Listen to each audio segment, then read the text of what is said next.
our next episode of the Secret Quilters. I'm Mindy. And I'm Brennen. Have you ever spent hours on a quilt only to realize that something went terribly wrong? Because today we're talking about the projects that humbled us. But before we get started, Mindy, I heard you went to Paducah. I did. Awesome. Thank you for asking. So currently at the National Quilt Museum in Paducah, Kentucky is one of my favorite designers, artists, and quilters, Tula Pink. She is having she has quilts that she has handpicked from her own stash that are at Paducah currently. It's from April until September. So my husband he had two daughters that went back to school, older in life, and they graduated, so we went for that. And then we went to Paducah. Because it's so close to Jersey, right? Oh my God, 14 hours later. And he's a trooper. He said yes. So it was amazing, I have to tell you. So first of all, there is so much history and just amazing quilters. I mean, these people are they're unbelievable. They're so talented. We're talking like hand stitched. There was this one quilt, and it was by a Japanese artist, and it had sheep on it. But each sheep was made up of a knot. And there must have been like 50 knots per sheep, unless it was like a baby sheep. And then there was probably like 30. And it's just fascinating. So beyond seeing Tula, which was amazing, and seeing all of her quilts, and as you know, I bought Big Woods to make that quilt, which is a quilt kit that Tula made several years ago. That quilt was there. Oh, wow. So I did get to take some pictures of it. So, I mean, let's be honest, mine's not going to be as the level hers is at, but it gives me something to aim for, like the stars. Yeah, that's cool. Yeah.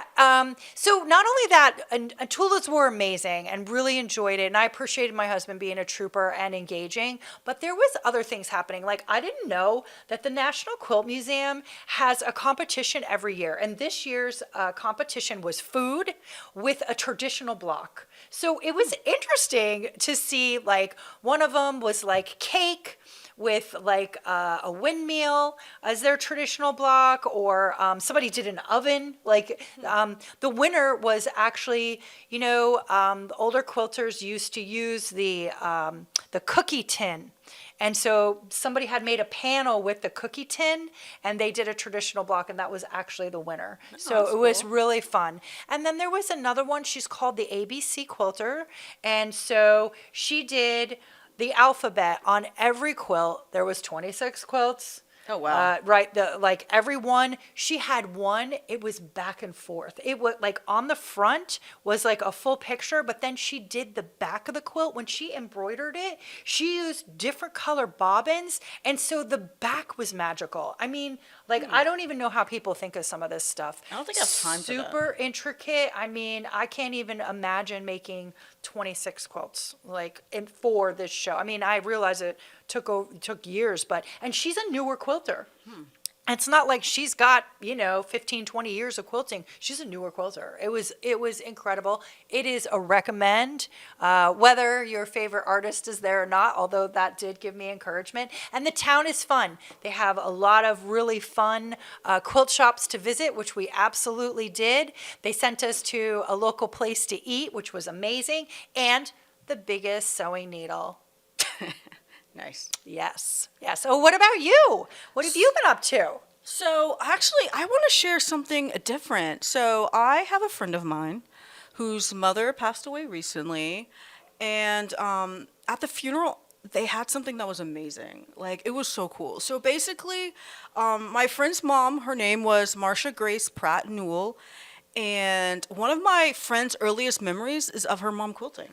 That's amazing. Yeah, and so, I mean, that's kind of cool. And she would make these doll quilts that had little dolls on them. I guess that was popular back in the day. And she over her life, she probably made over 100 quilts for her siblings. She's She has 6 siblings, so she was like one of 7. And so she would make quilts when they got married, when they had children, and then when the children got to like a certain age, like 3 or 4, they got a quilt. They got a quilt when they went to school. I don't know. It's like they got so many quilts like growing up. And then when they graduated high school, they got a quilt. When they got married, they got a quilt. And so out of her family, they had 29 grandchildren and 28 great grandchildren. That's incredible. So can you imagine that all these kids had like just quilts growing up? Like every little milestone in their life, they were given a quilt by their grandmother. I love that. So I mean, and that was kind of cool. And so what was really interesting is that when they had the funeral, since they have all these quilts that all the kids and the grandkids and the great grandkids made, what they did is they filled the church with all of her quilts. They told them to bring the quilts back, and they had all of the quilts on the pews. And so you could see like the history and how much love, because we were talking about this in a different episode about how when you create a quilt, you're thinking of the person you're making it for. So it's just looking at these quilts and looking at the love she had for her family. It was just amazing. Like it just made me feel like so inspired. And so I asked my friend if I could share this story, and it was great. And then one thing that I found out after talking to her was that about, I guess for the past 10 years, her husband has been helping her with these quilts. And like he has been, all these quilts are hand quilted. So there's no machine. Oof. And they're, yeah, I can't even imagine. Like I love my family, but you're not getting that person, trust me.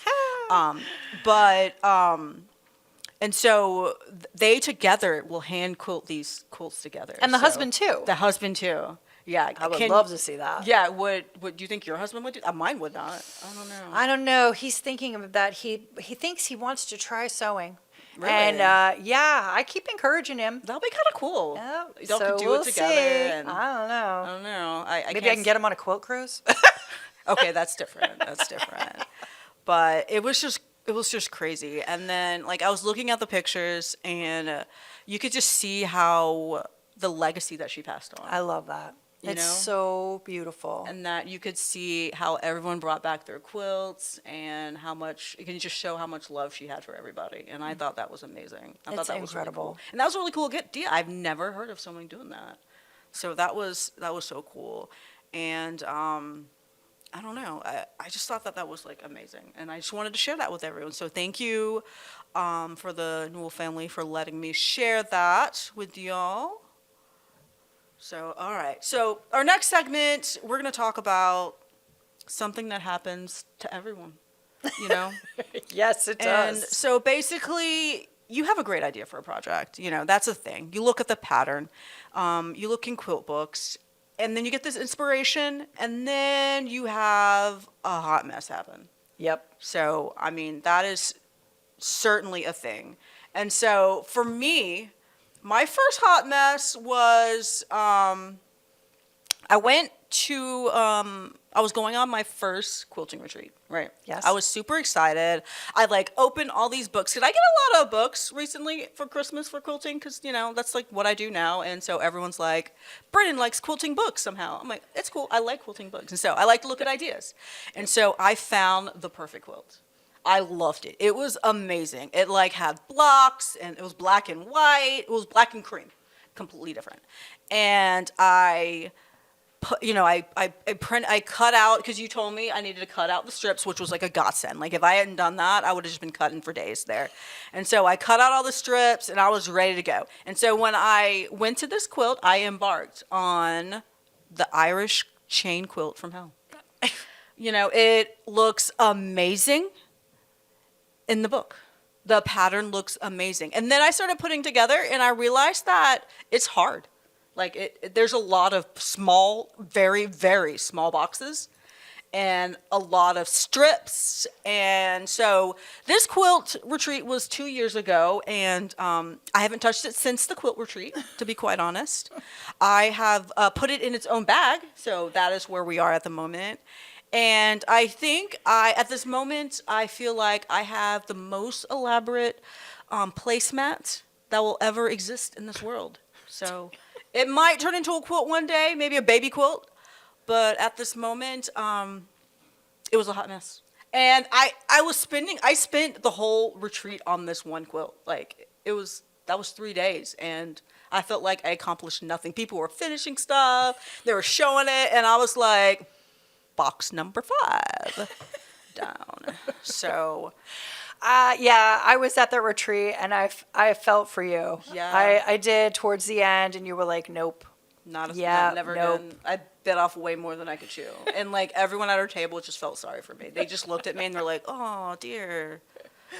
You were a trooper. I was. You were a trooper I about was it. trying. Yep, you know. you did. And then so that's the best part. Like, you can put it on the shelf, and when you go back, and if you feel inspired to go back, or if it's just going to be a placemat or a baby quilt, that's okay too. Yeah.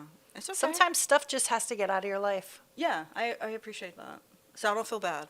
It is in a really nice project bag at the moment. It's beautiful fabric. Yeah. It was very pretty fabric. Yes, I do agree. So what was your favorite Okay, hot mess? so I'm going to talk about my first hot messes, but then after that, because messes still happen even after, and I'm going to share about one of them that's behind us. So for me, in the beginning, I chose fabric that was girly.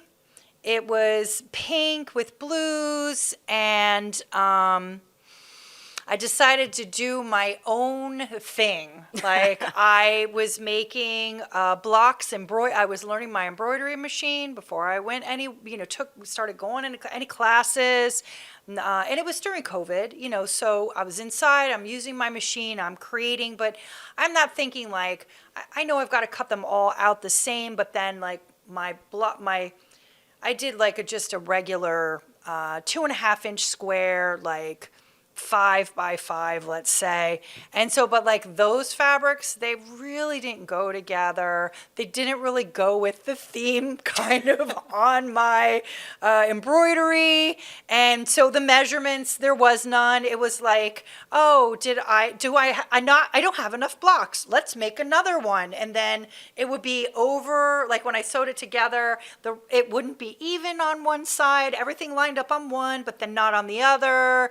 Yeah. And so mine was a Disney Demon Princess quilt with no pattern. And so I just really, I was winging it. Like, how hard can it be, really? That's kind of how I felt about it. Like, it's blocks. How hard can it be, right? And so, like I said, I would put it together and I didn't have enough. And so I would keep adding, and then it didn't line up.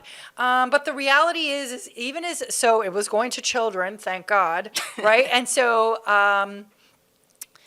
the adults, this side of the family, they're not sewists, so they don't really know. So, it's one of those things that, like, if you can get through of, like, it doesn't fit right, I just cut it off because I'm over this. And I made 2, right, because they're sisters. So I made 2 of these wonderful quilts. At the same time? At the same time. Yeah, I love that. Yep. And so, but they didn't know. And it felt good even though it was awful, it felt good to walk through the whole process and be like, okay, it's finished. It is, we all know this is not good, but I give them away. And then,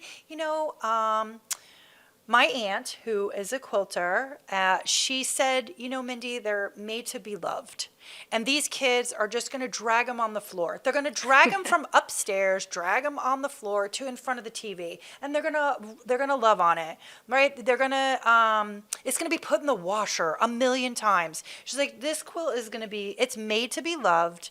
And so, like, yes, you put a lot of energy, but it's also about the process and that, like, you learned, and to just appreciate, that you did it. You finished. I got to the other end of the line, and so that was really huge for me. So my next story is this lovely quilt here. It's my Yeti quilt. I love this quilt. I love this quilt too. And I made 2 of them. You do that often, I don't you? know. My husband tells me I should stop making 2 of the same quilt because what happens is I lose interest in the second one. I get burned out, and then it kind of like sits or whatever. And by the way, I'm currently going to embark on another two quilt process again because I feel like I just can't not, apparently. Oh. Anyways, okay, back to Mr. Yeti, right? So the reality with this quilt is that it was great. It went along great. I got my, I'm further along than my demon Disney princesses, and I am quilting it. Now, I use my embroidery machine to quilt my quilts. I have a magnetic hoop and I re-hoop. I do cheat. I have a camera feature on my embroidery machine so I can see the outline of where the last one has gone and move it over enough. But it's rehooping. It is rehooping, people. So it takes me every afternoon for a week to quilt a quilt like this. So I'm quilting it. I'm so happy. It's done. Yay, right? It's all pinned together, so I'm at it. And I quilt about a row, maybe 3 or 4 rows across the first section. I rehoop it 4 times, basically, right? Okay, so I run out of thread, which I'm also excited about because, those spools are huge. And I don't know about you, but like I feel accomplished when I finish a whole big spool like that. I'm like, oh my gosh, I used the whole thing. I'm all excited. So I go and I get another spool and so it's white and I load the machine and off I go, right? Okay, so I've quilted now probably 4 days, right? Because I usually quilt for, it's tiresome. So like all afternoon, couple days. So by the 4th day, we're getting close, right? So I'm quilting into the night and it's like 8, it's dark. And so I tell my husband, okay, I'm done for the day. I shut the machine off. I shut the light off and I am getting the hoop out with the Yeti quilt in it. And the light is off and the quilt is glowing. And I'm like, oh my God, why is this glowing? What is going? Oh no. I had recently bought a spool of glow in the dark thread for Halloween. That's amazing. Not meant to go on this quilt, but apparently because it wasn't marked, I went ahead and grabbed the wrong spool, which was glow in the dark. So now I freak. I'm like, oh my gosh, I have just quilted, but it's not the whole quilt, right? So because there's a portion of it up top that's white. And so I'm like, oh my gosh, what do I do now? So I had a little bit more to go. So now you have to make a choice. Do I go back to white or do I just finish it out and just glow in the dark? So I chose glow in the dark. Good choice. Good choice. Yes. So then I finished the whole thing. The next day I'm committed. I'm disappointed in self. There's for sure. But my husband, we turned it off we had it glow, we turned on the lights and we turned it off. And he goes, this is really awesome. And you should do all of your quilts like this. So when you look at it in the dark, you can't see that the top portion doesn't glow because you're so distracted by the parts that do glow. But I really like it. I think it's for things that you don't mean to do and you think will be a hot mess, just power through. So I would have probably not done this by my choosing it, but it opens you up to mistakes can be a happy thing too. And now I would be more encouraged to do something off the wall like that. So I don't hate it. And it actually has become one of my more fun quilts around the house. And I'm keeping it because I love Yetis and I worked hard on this. Obviously. Yeah. Yes. And it glows in the dark. Yes. And it glows in the dark, which is really awesome. That is really nice. It really is fun. Well, I love that for you. And thank you. Very good job on your Yeti quilt. Thank you so much. Oh my gosh. Okay. And now it's time for the secret stitch. This is the part of the podcast where you say what everyone is thinking, but no one has the heart to say. So today's secret, most quilters are a hot mess. Right. So we see finished quilts in stores. We see organized sewing rooms, perfect social media posts. Yeah, that's not real, guys. Not real at all. So what we don't see are the unfinished projects, lost seam rippers, fabric piles, and the quilts that have almost been done for 3 years. By the way, I have it's a table runner, and it's gnomes. It's Christmas gnomes with their tree truck, and they're getting Christmas trees. It is adorable. Another project I made two of, but I was given some heavy duty iron on, and I didn't realize it. And so I cut out two of them in that heavy duty. So what happened is when I started to sew it, it was jumping. The stitches were not coming all the way through, and I tried a lot of different things. I made my needle bigger. I chose better thread, like not a design to make it fancy, and I would have to clean the needle with alcohol repeatedly, and so I gave up. Right. And so I'm going to tell you, it's probably been in my closet 3 or 4 years. I finished one because I wanted to see how long it took, and then I put the whole thing back in. But I'm feeling encouraged. I might pull that bad boy out. Maybe I'll bring it to the retreat next month. Yeah, you could. That's fight with it there. No matter how much, you look at other quilters, you look at the post online, it doesn't really matter. It's like few quilters actually have it together. So keep that in mind. I appreciate that. Yeah. So if your sewing room is messy, or your projects are piling up, or your points don't match, congratulations. You are a quilter just like the rest of us. And that's today's secret stitch. All right, we reached the end of this episode, and what we want you to remind you is that quilting should make you feel creative, not stressful. Thank you for joining us for another episode of The Secret Quilters. Please don't forget to follow us or subscribe if you like this show. Stay stitched and stay secret.